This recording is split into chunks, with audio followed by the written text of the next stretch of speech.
오늘은 뉴몰든의 한 공원에 나와 있습니다. 영국은 지금 완연한 가을인데요. 가을의 정치를 전하면서 오늘 말씀을 드리도록 하겠습니다. 영국의 이 장점 중에 하나가 이렇게 도시 어디에 가나 이렇게 공원들이 있다는 사실입니다. 정말 공원의 나라라고도 할 수가 있을 정도입니다. 오늘 말씀드릴 거는 흔히 영국을 의회민주주의의 발상지라고 합니다. 그런데 그런 나라에서 아직도 구시대적 유물 같은 군주제, 여왕, 또 왕실, 왜 이런 것이 존속하고 있을까? 더군다나 막대한 국민의 세금을 들여가면서까지 그 신분제, 그러니까 뭐 자신의 어떤 능력이나 어떤 자질로 성취되는 것이 아니고 태어나면 왕자 공주가 되고 태어난 것으로 이제 왕이 되는, 어떻게 이런 일이 가능할까? 이런 것에 대해서 말씀을 드려보도록 하겠습니다. 영국은 아시다시피 입헌 군주제의 나라입니다. 그리고 불문법의 나라입니다. 불문헌법이죠. 그래서 성문헌법이 따로 없습니다. 그래서 오랜 전통, 관습, 관례 뭐 이런 것들이 헌법의 중요 부분을 차지하고 있습니다. 예를 들면 영국의 수상의 임기가 개시되는 게 언제일까요? 물론 실질적으로는 의회의 다수당의 당수가 선출되는 순간, 그때가 이제 수상이 되는 거죠. 그러나 요식행위라 하더라도 법률적으로는 그 수상으로 지명된 사람이 이제 여왕한테 인사를 드리러 갑니다. 그래서 여왕이 그 사람의 손에 키스를 하는 순간 그 사람의 수상으로서의 역할이 시작이 됩니다. 이런 이제 관습과 관례가 아직도 남아 있는 거죠. 그래서 법률적으로는 여왕이 수상의 손에 키스하는 그 순간이 수상으로서의 임기 시작입니다. 헌법적으로, 그러니까 불문헌법적으로 여왕은 헤드 오브 스테이트입니다. 그러니까 국가 수반, 국가 원수가 되겠습니다. 그래서 여왕을 허 마제스티라고 합니다. 그래서 영국 정부도 허 마제스티스의 거버먼트입니다. 영국 여왕의 정부인 겁니다. 그래서 뭐 돈 같은 데도 전부 여왕의 얼굴이 있습니다. 우표에도 여왕의 얼굴이 있습니다. 그리고 지난번에 말씀드린 교도소 같은 것도 Her Majesty's Prison and Probation Service라고 합니다. 그러니까 교도소라는 것도 여왕의 교도소가 되겠습니다. 그리고 뭐 애국가 같은, 우리로 말하면 애국가 같은 것도 이제 God Save the Queen이라고 합니다. 그러니까 여왕을 위한 그런 그 노래가 되겠습니다. 제가 영국에서 시민권 받을 때 이제 영국에 충성을 하는 서약을 해야 이제 시민권을 줍니다. 누구든지 다 그렇습니다. 근데 그 충성을 서약하는 그 대상이 여왕이었습니다. 정확히는 여왕과 그의 후계자에 대한 충성 서약을 해야 됩니다. 그게 바로 영국의 실정인 거죠. 그러나 이제 문제는 그것이 그 요식행위고 형식적이라는 사실에 있습니다. 그러니까 실질적으로는 아무 권한이 없는 게 또 여왕입니다. 예를 들면은 그 우리로 말하면 이제 의회 개원식을 할 때 여왕이 와서 의회를 개원합니다. 의회를 소집하고 해산하고 이런 것도 다 여왕의 권한입니다. 형식적으로는 그런 거죠. 그래서 여왕이 와서 이제 개원식 같은 걸 합니다. 그래서 그때는 이제 국정의 방향에 대한 우리로 말하면 뭐 시정연설 같은 것을 하게 되죠. 그거를 이제 스테이트 오프닝 오브 팔라먼트라고 합니다. 그때 여왕이 와서 이제 나는 이런 법률과 제도를 도입을 해서 이렇게 할 거다라고 이제 연설을 합니다. 그래서 My government will introduce this legislation 뭐 블라블라 이렇게 나갑니다. 그런데 여기서 알아야 될 거는 그때 연설을 하는 그 모든 것은 수상이 써준 그대로를 읽는 것뿐에 불과합니다. 즉 여왕은 추가하거나 덧붙일 수도 없고 한마디로 획자 하나도 고칠 수가 없습니다. 수상이 써준 그대로 그냥 읽기만 하는 겁니다. 어떻게 보면은 이제 대독 여왕이 되는 거죠. 이렇게 실질적 권한이 하나도 없습니다. 또 수상의 임명권이 법상으로는 여왕에게 있습니다. 그러나 실질적으로는 여왕은 의회에서 다수당의 당수로 선출된 사람을 그냥 임명할 뿐입니다. 임명을 했으니까 해임도 할 수 있겠죠. 그래서 법률상으로는, 이론상으로는 여왕이 해임도 할 수가 있습니다. 그러나 실질적으로는 그 뭐 그 수상이 있는 정당이 패배를 해서 수상이 정권이 쉽게 말하면 교체되거나 그 사람이 뭐 죽거나 아니면 사임하거나 뭐 이런 경우가 아닌 다음에는 실적으로 여왕이 수상을 해임할 수가 없는 거죠. 그러니까 한마디로 말해서 형식적, 요식적으로는 여기서 이제 포말리티라고 하는데 그 의전용 뭐 이런 것으로는 여왕의 그런 권한이 있습니다만 실질적으로는 아무런 권한도 없고 힘이 없다는 거죠. 실권이 없는 거죠. 어떻게 보면은 나쁘게 말하면 뭐 꼭두각시와 같은 그런 역할밖에 할 수가 없는 것이 여왕의 역할지입니다. 제가 그 여왕이 그 쉽게 말하면 국가 그 자체이고 정부는 여왕의 정부입니다. 그렇기 때문에 지난번에 말씀드린 것처럼 여왕 같은 경우는 국가 그 자체이기 때문에 여권도 없습니다. 여권 발급하는 주체가 여왕이기 때문에 자기가 자기에게 여권을 발급한다는 것은 모순이다. 뭐 이런 논리로 여왕은 여권도 없습니다. 그리고 법률적으로는 세금을 낼 필요도 없습니다. 왜냐하면 여왕은 국가 그 자체이고 그 세금을 내게 하는 정부 그 자체도 여왕의 소유이기 때문에 그렇습니다. 그리고 여왕으로 있는 한 그 형사소추도 당하지 않습니다. 그래서 여왕이 설사 살인을 한다 하더라도 잡혀갈 일이 없죠. 예전에 제가 그런 그 질문을 제 슈퍼바이저에게 한 적이 있습니다. 만약에 여왕이 살인을 하게 되면 그 영국은 만인이 다 법률 앞에 평등하다고 하는데 여왕은 제외 아니냐 그런 질문을 한 적이 있습니다. 그랬더니 그 슈퍼바이저가 저한테 그 하는 말이 만약에 여왕이 살인을 한다면 여왕으로 있을 때는 법률적 심판을 못하는 것은 맞다.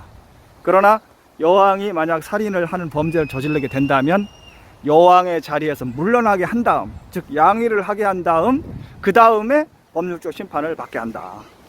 그런 이제 답변을 하는 겁니다. 그렇기 때문에 결국 만인이 법률 앞에 평등한 것은 또 적용이 되는 거죠. 이렇게 여왕이 국가 원수로서 가지고 있는 형식적, 의전력, 요식적인 권한은 있습니다만 실적인 파워는 아무것도 없습니다. 예를 들면은 의회에서 법률을 통과시켜도 결국은 여왕의 재가를 받아야 법률적으로는 효력을 발생을 합니다. 그러나 실질적으로는 의회에서 통과된 법률에 대해서 여왕은 요식행위만 할 뿐이죠. 그냥 뭐 거부권이 한마디로 없는 거죠. 그렇기 때문에 여왕의 실적인 파워는 아무것도 없기 때문에 형식적으로는 국가 원수고 그런 뭐 여왕의 역할이 있습니다만 실질적으로는 실권이 없는, 그야말로 어떻게 보면 좀 불쌍한 그 위치에도 있다고 볼 수가 있습니다. 이런 그 군주제의 그런 그 모습 속에서 그럼 왜 영국 사람들, 영국이라는 사회는 이런 군주제를 이런 그 쉽게 말하면 요식행위 같은 실적인 내용은 없는 이런 껍데기와 같은 것을 그래도 유지를 하고 있을까? 몇 가지를 살펴볼 수가 있습니다. 첫 번째는 여왕을 얘기할 때 그 영국 사람들이 제일 많이 하는 얘기가 국가적 의무와 봉사를 열심히 하고 있다는 겁니다. 이게 무슨 뜻일까? 쉽게 말하면 여왕은 국가 원수로서 외국에서 오는 국가 원수들을 국가 수반으로서 이제 접대하고 응대하고 또 다른 나라를 영국의 국가 원수 자격으로 순방하고 이러한 그 자기의 역할을 하고 있는 겁니다. 또 법률적으로 아까 말한 것처럼 수상을 임명하고 뭐 법률에 대한 재가를 하고 또 뭐 자기를 주고 등등 의회를 소집하고 이런 해산하고 정의하고 이런 권한이라고 하지만 그런 헌법적 의무에 대해서 평생 자기가 충실히 그런 의무를 수행을 하는 겁니다. 그러면서 그 자기의 역할에 대한 권한이나 결정권이나 의사를 반영할 수 있는 건 아무것도 없는, 그러니까 쉽게 말하면 권한도 없고 파워도 없고 아무것도 없는데 그러한 것을 하고 있는 의무, 국가에 대한 봉사, 이렇게 이제 해석을 하는 겁니다. 더군다나 왕실이라 하더라도 여러분들 아시겠지만은 그 많은 그 자선 봉사 같은 거, 환경이라면 환경, 전쟁 반대라면 전쟁 반대, 뭐 평화라면 평화 등등 여러 가지의 자선, 또 그런 그 조직들에 대해서 활동을 합니다. 그러한 역할이 또 이제 왕실의 일원으로서 부여되는 국가에 대한 의무 내지는 봉사가 되겠습니다. 네, 제가 영상을 촬영을 할 때 무슨 대본이 있거나 무엇을 읽으면서 하는 것이 아니고 제 머릿속에 있는 것을 그냥 생각하면서 말을 하고 있기 때문에 종종 하고 싶은 말을 빠뜨리는 경우가 있습니다. 오늘도 여왕에 대해서 말씀을 드리다가 빠뜨린 부분이 있어서 공원에서 돌아와서 추가로 삽입을 하게 됐습니다. 그래서 여왕이 헤드 오브 스테이트라는 말씀은 드렸고 역시 국가 원수이기 때문에 국군, 우리로 말하면 군대의 통수권자이기도 합니다. 또한 종교적으로는 이제 성공회, 처치 오브 잉글랜드의 수장입니다.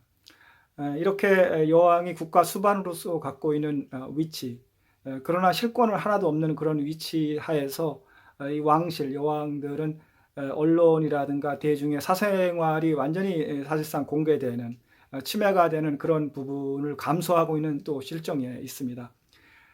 그래서 영국 국민들의 입장에서는 어떤 권한도 없고 실질적인 그런 어떤 파워가 없는 상황에서 국가적인 의무나 봉사에 헌신하면서 더군다나 감내하기 힘든 공적 공인으로서의 삶을 살아가는 것에 대해서 높은 존경과 애정을 갖고 있습니다. 그래서 그런 사생활 침해 같은 문제는 왕실에 있어서 큰 문제 중에 하나죠. 그래서 최근에 그 하리하고 메간 같은 경우는 왕자로서 왕실로서의 그 역할과 의무를 중단하고 또한 지원과 도움도 받지 않으면서 쉽게 말해서 왕실로부터 독립을 하고 대신에 이제 사생활을 보호받겠다라고 하는 그러한 선택을 하기도 했죠. 그만큼 그 압박감이 큰 게 사실입니다.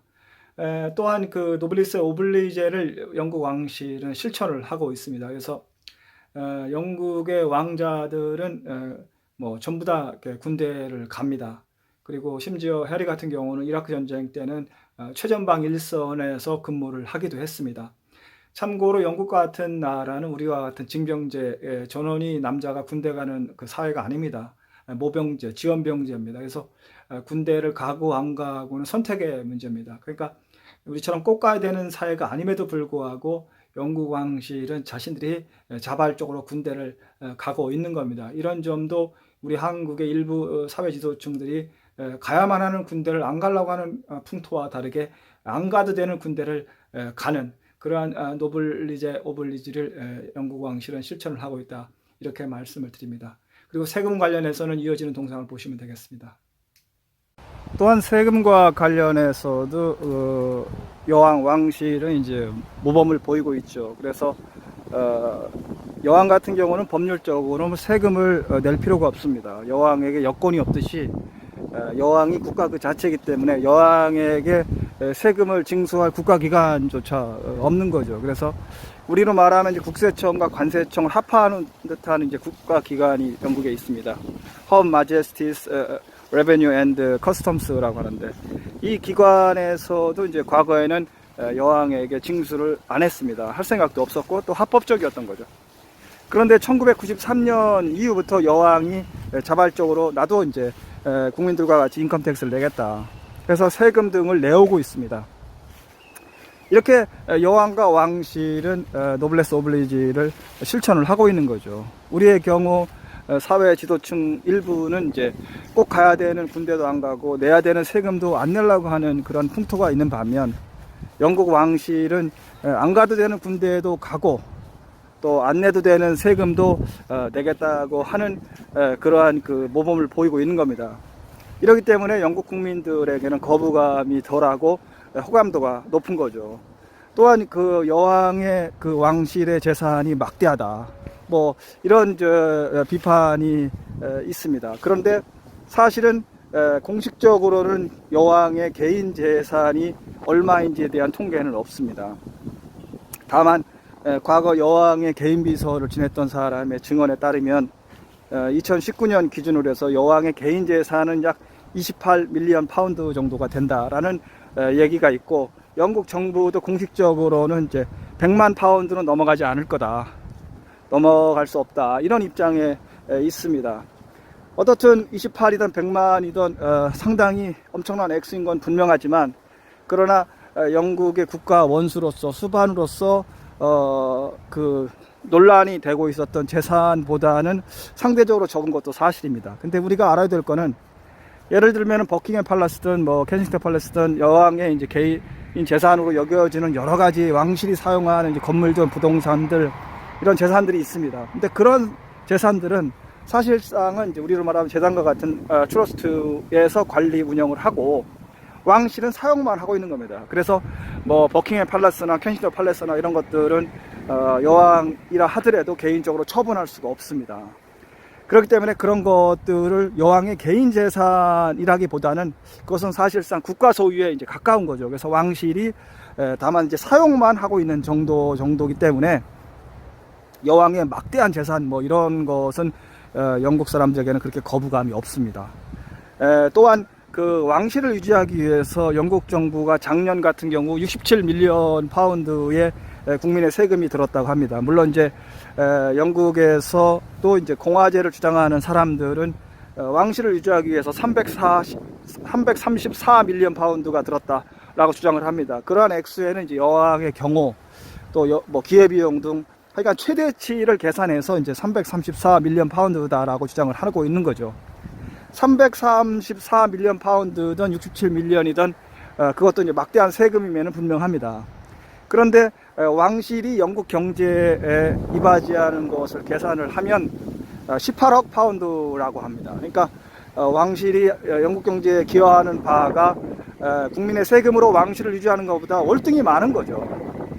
그 18억 파운드에는 관광산업으로 들여드리는 그런 수입, 또 왕실이나 여왕이 세계 각국에 돌아다니면서 무역 투자 등에 도움을 줘서 영국 경제에 이바지하는 비용, 심지어는 뭐 패션 산업, 그러니까 왕실에서 이제 입는 그런 패션을 말하는 거죠. 그런 패션 산업에 미치는 영향으로 인한 부가가치 창출 등을 따졌을 때 18억 파운드 정도가 든다는 겁니다. 그러니까 경제적으로도 왕실을 유지하는 것이 플러스다라는 것이 또 이제 영국에서의 입장인 거죠. 마지막으로는 그 영국의 여왕, 왕실의 존속 이유가 우리가 이해하기 힘든 부분일 수도 있는데, 국가의 통합, 일치, 통일 뭐 이런 것에 있어서 꼭 필요한 제도라는 점에 있습니다. 아시다시피 영국은 유나이티드 킹덤입니다. 그 얘기는 왕실이 여러 개가 있었다는 거죠. 예를 들면은 잉글랜드에도 왕국이 있었고 스코틀랜드에도 왕국이 있었습니다. 뭐 웨일즈에도 있었는데 웨일즈 같은 경우는 사실상 잉글랜드에 완전히 이제 복속이 된 상태였고, 그러면 그 잉글랜드와 스코틀랜드를 하나로 통합시키고 일치시키고 그런 역할을 하기 위해서는 1707년 이후부터 그 한 왕 하에서 스코티시 킹덤과 잉글리시 킹덤이 이제 하나의 왕국이 되어오는 그 전통 관습 하에서 통합을 할 수가 있는 거죠. 그렇기 때문에 과연 여왕을 없앤 상태에서, 왕실을 없앤 상태에서 이렇게 유나이티드 킹덤을 유지할 수 있겠느냐 하는 현실적인 문제가 또 있는 겁니다. 지난번에도 말씀드렸다시피 커먼웰스의 헤드도 역시 여왕이죠. 더군다나 커먼웰스의 멤버로 있는 예를 들어 카나다, 호주, 뉴질랜드 같은 과거 영연방 국가들은 현재에도 국가 원수, 헤드 오브 스테이트가 여왕으로 되어 있습니다. 그러니까 여왕을 폐지하고 왕실을 폐지했을 때 과연 커먼웰스, 또 유나이티드 킹덤, 또 영연방 국가들의 그러한 통합과 일치를 과연 유지할 수 있겠느냐, 이 점에 상당히 의문을 가질 수밖에 없는 거죠. 여왕이 없는 상태라면 보수당이나 노동당의 당수 중에 누가 한 명이 이제 국가 수반이 될 텐데, 그 상황에서도 과연 이러한 것들이 유지가 될 수 있겠느냐 하는 현실적인 그 의문이 드는 거죠. 그 과거 이제 공화제를 주장하던 그런 주제로 퀘션 타임이라는 걸 한 적이 있습니다. 그때 영국의 한 정치인이 이런 말을 했습니다. 자신은 그 영국의 국가 원수가 국민의 반으로부터만 지지를 받고 반은 반대하는 그런 것을 원하지 않는다. 그런 것을 상상하기도 싫다. 그런 말을 한 적이 있습니다. 무슨 말이냐면, 여왕 같은 경우는 정파라든가 실권이 없고 정치적인 어떤 그 정파성이 없기 때문에 국민 대다수가 다 지지하고 호감을 가질 수 있는 반면, 예를 들어서 뭐 보수당의 당수가 국가 원수가 되고, 노동당의 당수가 국가 원수가 된다고 했을 때는 결국은 국가가 양분이 된다는 거죠. 그러니까 어떤 정권이 들어오든지 간에 국민의 반만 지지하고 국민의 반을 이제 반대하는 그러한 이제 상황이 되는 거죠. 그래서 국가의 일치랄까 통합 이런 것에 있어서 왕실과 여왕이 역할을 하고 있기 때문에 영국은 그런 어떤 정치적 이유에서도 왕실과 여왕을 유지하는 그러한 이유가 되고 있는 겁니다. 우리 같은 경우도 국가 원수가 대통령이긴 하지만 아시다시피 정파와 정략적인 이유로 많은 통합의 장애가 되고 있는 게 사실 아닙니까? 그런 점에서 영국의 여왕, 왕실제는 시사하는 바가 있다고 생각을 합니다. 그러면 이런 영국의 왕실 여왕이 앞으로 영원히 존속을 할 것이냐? 이 문제는 이제 장담하기는 어렵습니다. 현재 여왕과 왕실에 대한 국민의 호감도, 지지는 70에서 80%를 왔다 갔다 합니다. 영국에서 어떤 주제를 놓고 국민 여론조사를 한다 해도 사실상 51대 49 정도로 거의 반반으로 나오는 경우가 대부분입니다. 그러니까 일방적인 여론이 조성되는 경우는 극히 드뭅니다. 그런데 이 왕실과 여왕에 대한 지지는 70에서 80% 정도를 상회합니다. 이것은 한마디로 말해서 영국 내에서는 사실상 국민 대다수가 왕실과 여왕에 대해서 지지를 하고 있다는 의미가 됩니다. 그렇기 때문에 당분간은 계속 여왕과 왕실이 존속이 될 것이고 그런 폐지는 쉽게 일어나지 않을 거로 전망을 합니다. 그러나 이것이 계속 영원할 것이냐, 이런 변곡점은 여왕이 죽고 이제 찰스가 왕위를 계승할 때 시작이 될 거로 예상들을 하고 있습니다. 그 이유는 찰스에 대한 국민의 호감도는 50%가 안 됩니다. 한 46% 정도가 나오고 있다고 합니다. 그러니까 여왕하고는 30% 정도의 차이가 있을 정도로 국민적 호감도가 떨어집니다.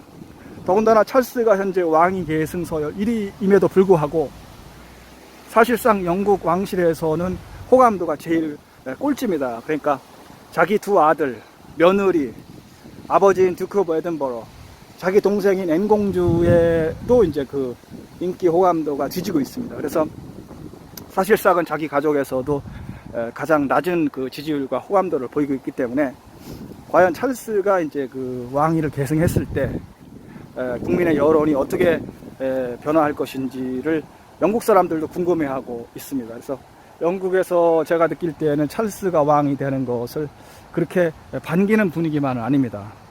이런 국민적 비의 호감도를 여왕이 아는지 모르는지 모르겠지만 여왕이 과거에 그런 말을 한 적이 있습니다. 자신은 살아생전에는 찰스에게 왕위를 양해하지 않을 것이다.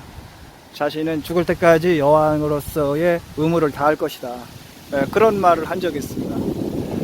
아무튼 영국이 현대 민주국가에서 여왕이라고 하는 왕실을 유지하고 있는 이유는 한마디로 여왕 왕실로서의 권한과 실적인 힘을 하나도 없이 국가적인 어떤 의무와 봉사를 충실히 하고 있고 노블레스 오블리지라고 하는 모범을 보이면서 경제적으로도 영국 경제에 기여하는 바가 크고 또 국가의 통합과 구심점 역할을 할 수 있는 그러한 상징적인 국가 원수로서의 지위를 영국이 유지하는 것이 도움이 되기 때문에 영국은 아직까지는 여왕제 또 왕실이라는 제도를 사랑하고 유지하고 있는 것으로 보입니다.